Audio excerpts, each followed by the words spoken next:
In the Honkai Star Rail universe, plenty of mysteries have gone unanswered. Can Elio really see the future? What is March 7th's past? Why do the eons even exist? Each more compelling than the last. But given the setting of the game does take place in space, have you ever wondered how the inhabitants of this universe get around? I mean, do they travel on ships with some kind of warp drive technology, or is it just straight up teleportation? Well, that's what we'll be discussing in this video. How space travel is handled in Honkai Star Rail. Before we explore that in more detail, if you want to see more Honkai Star Rail content, do consider subscribing to the channel.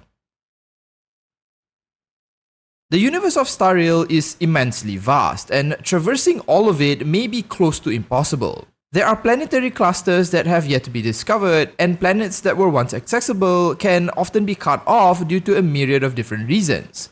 Even Akavili, the Eon of Trailblaze, who set off in an attempt to reach the very ends of the Tree of Existence, was never confirmed to have actually reached it. When we hear of the conflicts that occur among some of the factions or the Eons, the scale is often measured in terms of star systems and galaxies.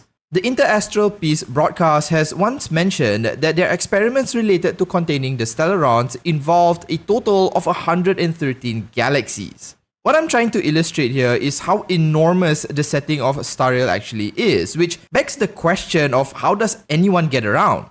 At the very least, to cover such distances, you need some form of teleportation, otherwise you'd likely end up dead from old age just from the journey alone. Truth be told, this topic isn't really expanded on in great detail, and while there are bits and pieces of information, very little direct exposition is given in terms of how space travel works. It's really easy to take the typical tropes of intergalactic travel like warp drives or wormholes and be done with it, but let's see if we can expand on those just a little bit and fit them within the scope of Star Rail's universe. Because the scales can be so astronomically large, I would imagine that transportation can be split into three main categories: on-planet travel, interplanetary travel, and intergalactic travel. In terms of on-planet travel, the options are often specific to the civilization in question. Not all planets are at the same technological level as the rest, and as such, options can range from 20th century modern to outright futuristic. For example, Belobog on Giarilo 6 still uses buses, trains, and trams as their mode of travel, while a more advanced civilization like the Xianzhou Alliance uses starskiffs or jade gates. Speaking of starskiffs, I was actually quite surprised to discover that there is an astounding amount of information about these ships, from how they are created to the many different categories and uses they have. There are even explanations on why the people of the Xianzhou still use them compared to more advanced methods of travel like the Jade Gates. But since this video is meant to focus on space travel in general, I'll refrain from getting too much into the starskiffs and get back on topic. Let me know though if that is something that might interest you. Overall, on-planet travel can look pretty familiar to us, with bus, trains, and even cars, as we see in Penacony, though they also have floating casino ships.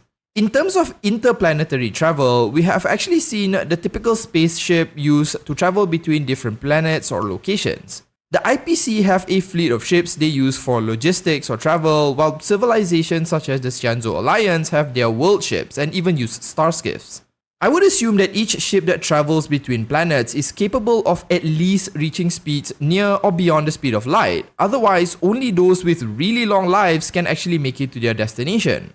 Given the IPC have established an intergalactic trade route, it does at least indicate that interplanetary travel should be fairly commonplace.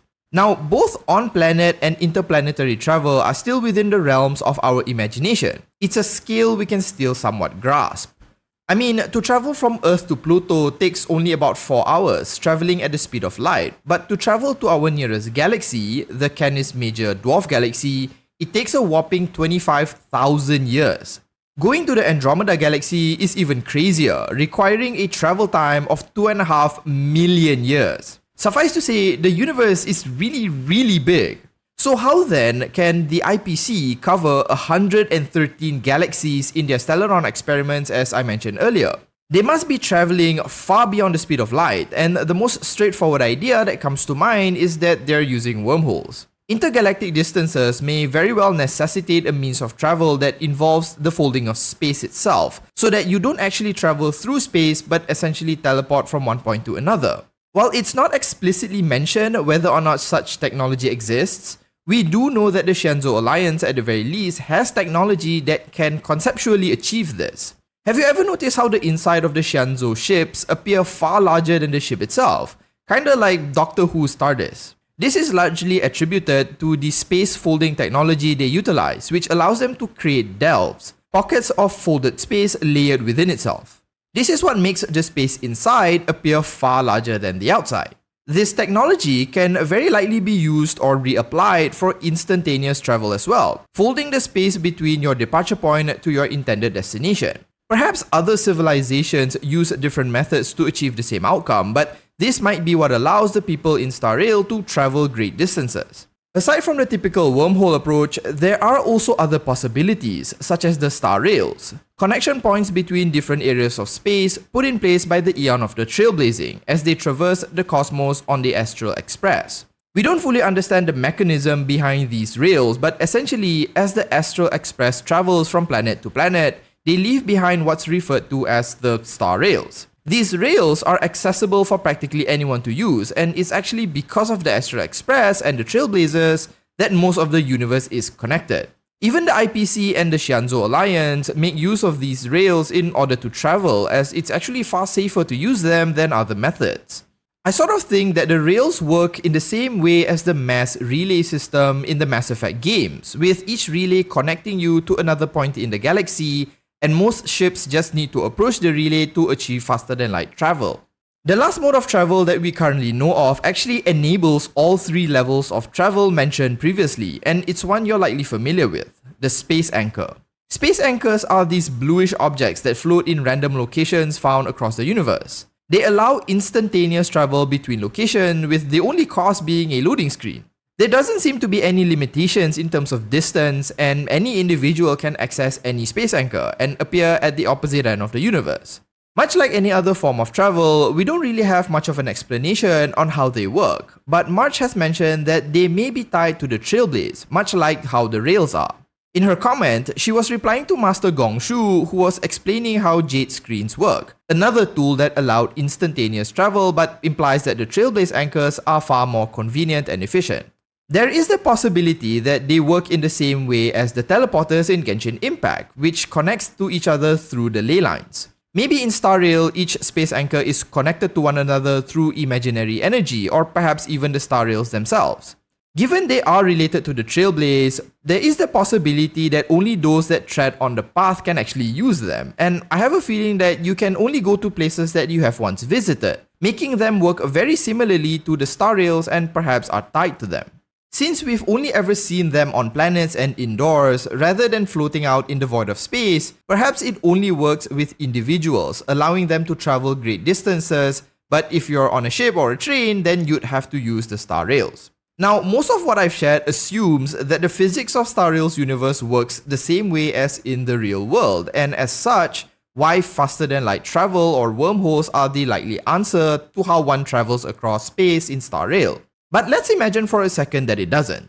Perhaps each location within the universe of Star Rail is separated or isolated from one another by imaginary energy, and the Star Rail acts as a connection point between each isolated location.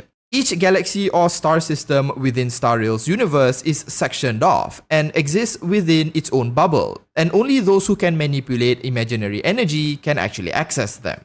So the rails work similarly to how tunnels work, which seems to be on brand given the Astral Express is a train. I mean, there have been analogies of how each universe in the Honkai universe is a bubble or leaf on the imaginary tree, so perhaps each galaxy in Star Rail functions in the same way. If this were the case, then you don't really need faster than light travel and only need a way to pierce through the imaginary walls that separate each galaxy or location. Maybe this is why faster than light travel hasn't really been talked about in the lore, as it's not really needed. The Eons are also said to exist in another dimension altogether, so it's certainly possible that each cluster of stars exists isolated from one another, blocked off by an imaginary wall. The Astral Express is said to function using some form of imaginary energy, and why it might be one of the few modes of transportation capable of moving between these bubbles of galaxies. But that's just one crazy idea I thought to include among the other more grounded ones. In truth though, not enough about this subject is really talked about in the story, let alone the lore, so we can only make educated guesses based on the little we've seen. Maybe one of these ideas is the truth, or maybe it's not even that important and space travel is just something that would remain unexplained. Whatever the case may be, I'll end the video here. If more about this topic ever comes to light, I'll be sure to make an update video on it, but for now, that's all we have. What do you think is the mechanism for interstellar travel in Star Rail? Is it something close to our own universe or perhaps something completely different? Let me know your thoughts in the comments. If you found the video entertaining, do consider liking and subscribing to the channel. Thanks so much for watching and as usual, have a nice day.